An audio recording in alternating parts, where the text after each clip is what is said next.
The scarcity definition of economics. As we saw in the earlier video, Professor Lionel Robbins criticized the popular welfare definition of economics put forward by Dr. Alfred Marshall. Let us now study Professor Lionel Robbins' definition of economics. The scarcity definition put forward by Professor Lionel Robbins in his book An Essay on the Nature and Significance of Economic Science.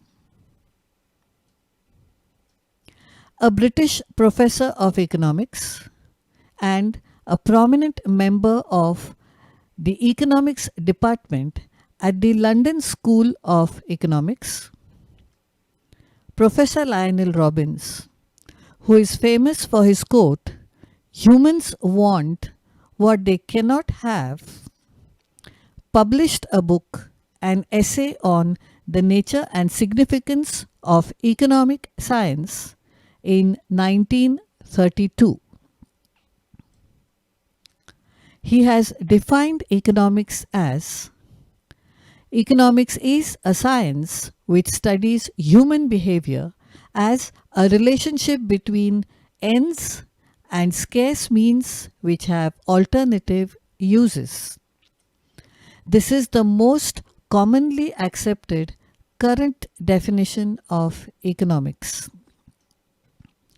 Economics, according to him, is a science of scarcity and choice, and therefore this definition is also known as the scarcity definition of economics. Features of the scarcity definition. The main features of Professor Lionel Robbins' scarcity definition are as follows: multiplicity of ends, scarcity of means, ends can be graded, means have alternative uses, efficient use of means, and science of choice. Let us now study these features one by one. Multiplicity of ends. Professor Lionel Robbins has used the term ends in his definition to indicate wants. As we all know, wants are the beginning and end of all economic activity. In a primitive society, wants were simple and few, but they were unlimited. As civilization developed, wants increased. As population increased, demand for goods and services increased, so wants increased. New inventions took place, new goods and services came into the market, and wants increased. Wants now have become complex and many. Also, when some wants are satisfied, other wants take their place. Some wants are recurring wants, that is, they occur again and again. They have to be satisfied again and again. For example, the want for food. Wants are thus multiple and ever increasing. In short, wants are unlimited. Satisfying all these wants is difficult. Therefore, one has to choose between wants on the basis of their urgency. Thus, wants are the root cause of all economic problems. If wants were limited, then all wants could be satisfied and economic problem would not arise. Scarcity of means. Human wants are unlimited and can be satisfied with the consumption of goods and services. To produce these goods and services requires means, that is, resources. Productive resources which are available for production of goods and services to satisfy human wants are land, labor, machinery, time, energy, money, etc. Even if all these resources are fully employed for production of goods and services, human wants cannot be fully satisfied. This is because land is limited by the area of the country, labor is limited by size of population, etc. In other words, means are scarce and limited.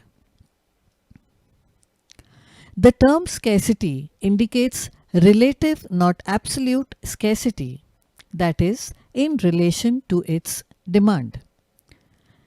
If a commodity is available in small quantity but nobody demands it, it is not scarce.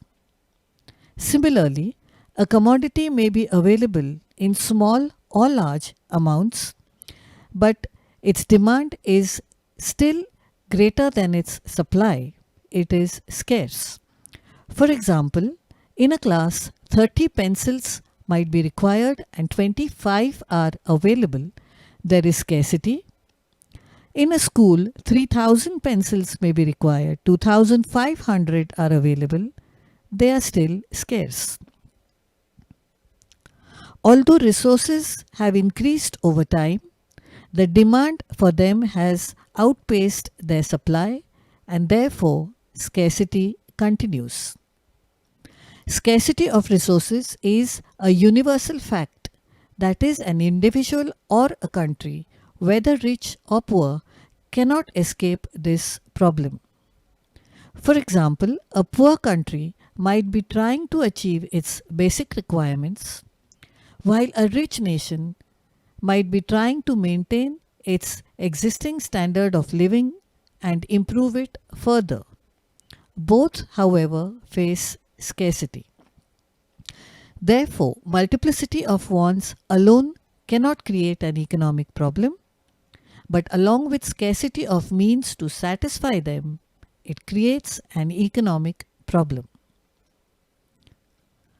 Since resources are scarce, they have to be put to the best possible use, that is, economic use.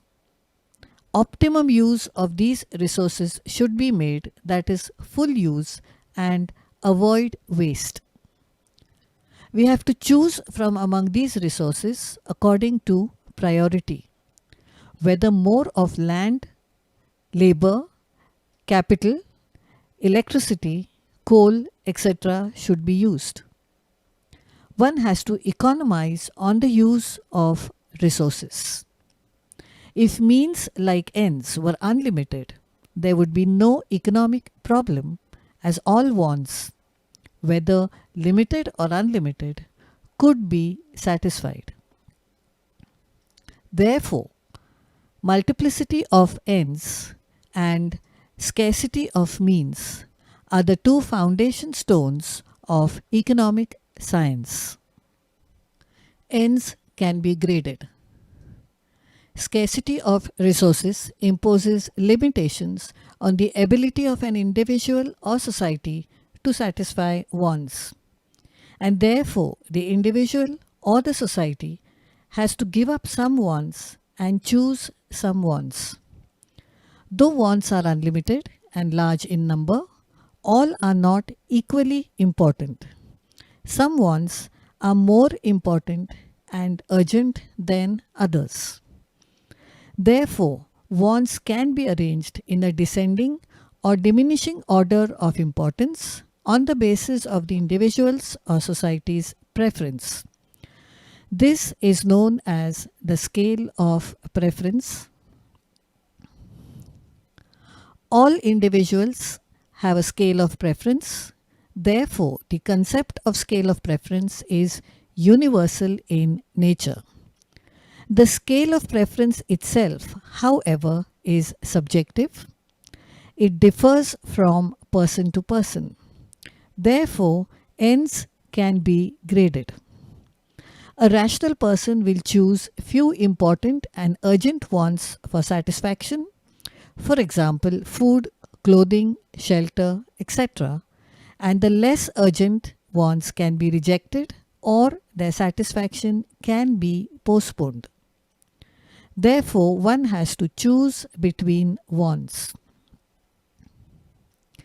If all wants were of equal importance, it would not be possible to choose between them, as gradation of wants would not be possible. That is, a rational choice would be difficult and therefore there would be no economic problem. If none of the wants were of any importance, the problem of choice would not arise and therefore there would be no economic problem. The scale of preference therefore helps to choose between wants. Means have alternative uses. Though means are scarce and they can be put to alternative uses, that is, one want can be satisfied by different resources. For example, a thirsty person can have a glass of water, fruit juice, tea, coffee. A classroom may be lit by tube lights, bulbs, lanterns, candles. Resource which is convenient to use and which gives you maximum satisfaction has to be selected. Secondly, one resource can be used to satisfy different wants. Money can be used to buy chocolates, lottery tickets. 3 hours, that is time, can be used to watch a movie or read a book in the library. A piece of land can be used for cultivation, as a playground, or for building offices, residences. If, however, the land is used for cultivation of sugarcane, no other crop can be grown on the same piece of land at the same time. Labor may be used on farms, in factories. So, resource which is convenient to use and gives you maximum satisfaction has to be selected. Lastly, resources are exhaustible. That is, once this scarce resource is used to satisfy any want, it cannot be reused to satisfy another. In short, the use of scarce resources in production of one commodity prevents its use for any other commodity. So, resource which is convenient to use and gives you maximum satisfaction has to be selected. Man therefore has to choose the best way of utilizing the scarce resources which have alternative uses. Choices, that is problems faced by the society, are what to produce, how to produce, how much to produce, and how to distribute the goods and services that are produced.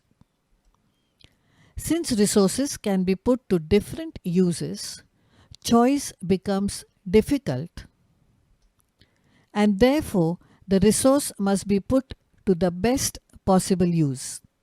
As said earlier, resource which is convenient to use and gives you maximum satisfaction has to be selected. That is, we have to economize on the use of resources. Selection of the right resource is thus another aspect of the economic problem. For this, we have to apply the mini-max principle, that is, minimize waste and maximize returns. Scarce resources are not specific. They have alternative uses, and this gives rise to economic problem. If resources had specific uses, that is, one resource could be used only in one direction. For example, if water could be used to quench thirst only, it is only the thirsty people who would demand water. There would be no question of selection of wants or of resources, and therefore there would be no economic problem. Efficient use of means. The scale of preference helps to choose between unlimited wants. On the basis of such priorities, the scarce resources are to be used in an efficient manner for the satisfaction of wants. The minimax principle helps to choose between resources and use them efficiently. In short, resource which is convenient to use and gives you maximum satisfaction is selected. Economics is a science of choice. The problem of economizing resources leads to the problem of choice. Wants are unlimited, but all wants are not of equal importance or urgency. Therefore, wants are selected and satisfied on the basis of the scale of preference of the consumer.